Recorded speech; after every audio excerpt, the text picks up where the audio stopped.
प्रिय दर्शकगण, सादर नमस्ते। आज हम जीवनी चालीसा के 27वें पात्र पर विचार करेंगे। बहुत बड़ा योगदान, बहुत बड़ी शहादत वैदिक संस्कृति की रक्षा में इस महापुरुष ने दी है, बच्चे ने दी है। बच्चा ही था ये, वीर हकीकत राय। सब लोग पूरा हिंदू समाज जानता है हकीकत राय के संबंध में। पुराने समय में तो जो सांगी लोग होते थे, ये बुल्ली सांगी थे और दूसरे थे, ये सांग भी बनाते थे हकीकत राय के। ये कोई राजा महाराजा नहीं हुए। आजकल पाकिस्तान में सियालकोट एक जगह है, जम्मू से, भारत में जो जम्मू है, इससे 50-60 किलोमीटर उधर पाकिस्तान में सियालकोट एक जगह है। वहाँ पर एक वैश्य परिवार से सेठ भागमल वहाँ पर थे, उनके यहाँ ये पैदा हुए। और पहले स्कूल कॉलेज तो थे नहीं, बस मदरसे थे। उसमें मुसलमानों के बच्चे ये कुरान पढ़ते थे और दूसरी भी पढ़ाई कर लेते थे, फारसी पढ़ते थे, और किसी हिंदू को पढ़ना हो तो इक्का दुक्का वो भी वहाँ पढ़ लेते थे।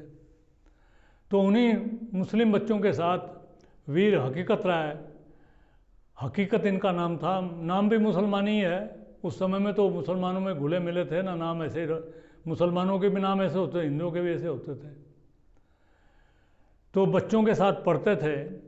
पढ़ते पढ़ते एक दिन बच्चों में बहस हो गई और इनको चिढ़ाने लगे।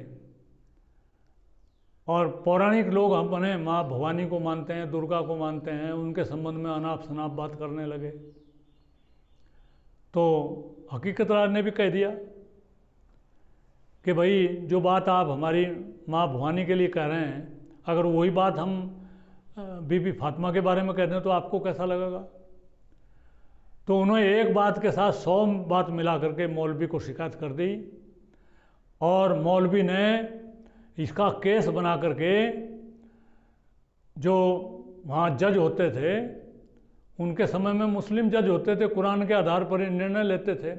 इस्लाम की तौहीन और कोई इस्लाम के बारे में कोई कुछ भी आलोचना कर दे तो उसको माना जाता था कि ये इस्लाम की तौहीन कर रहा है।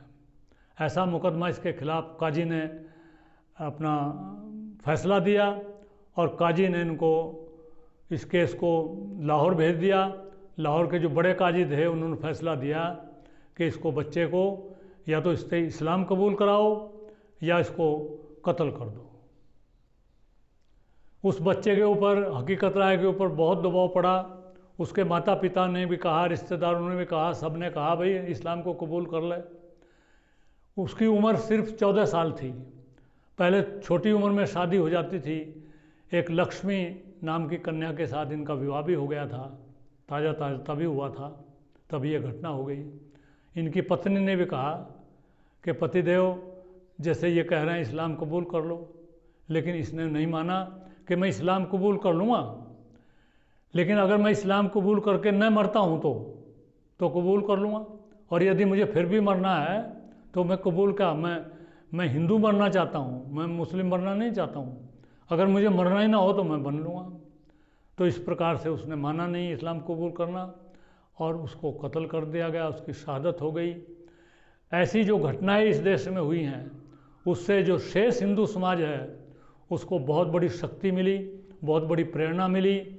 ये बहुत बड़े आश्चर्य की बात है कि ऐसी भयंकर, भयानक, दुर्दांत जाति जो इस देश पर सैकड़ों साल उन्होंने राज किया और भरसक उन्होंने प्रयास किया लालच दे करके और भय दे करके कि किसी प्रकार से मुसलमान बनाएं, लोग मुसलमान नहीं बने, तो उसके पीछे ये सिखों का त्याग और ये हकीकत राय का त्याग, राणा प्रताप का त्याग और शिवाजी का त्याग, अनेक लाखों लोगों का त्याग उसके पीछे है। उसी से प्रेरणा प्राप्त करके ये समाज बचा रहा, ये हिंदू संस्कृति बची रही, वैदिक संस्कृति बची रही, और बची नहीं रही।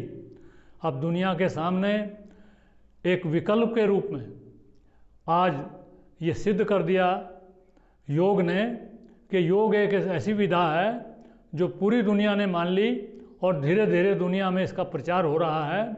और इसी प्रकार से दूसरे भी जो आयुर्वेद है उसका भी प्रचार हो रहा है, जो भारतीय संस्कृति है और वैदिक संस्कृति है दोबारा एक बार पूरी दुनिया पर छाने वाली है। उसके पीछे वीर हकीकत राय जैसे लोगों का, बलिदानियों का ही योगदान है। इनसे हमें प्रेरणा लेनी चाहिए और अपनी संस्कृति को, सभ्यता को बचाने के लिए प्रयास करना चाहिए। इतना ही वीर हकीकत राय के संबंध में बताना पर्याप्त है। इति ओम शम नमस्ते जी।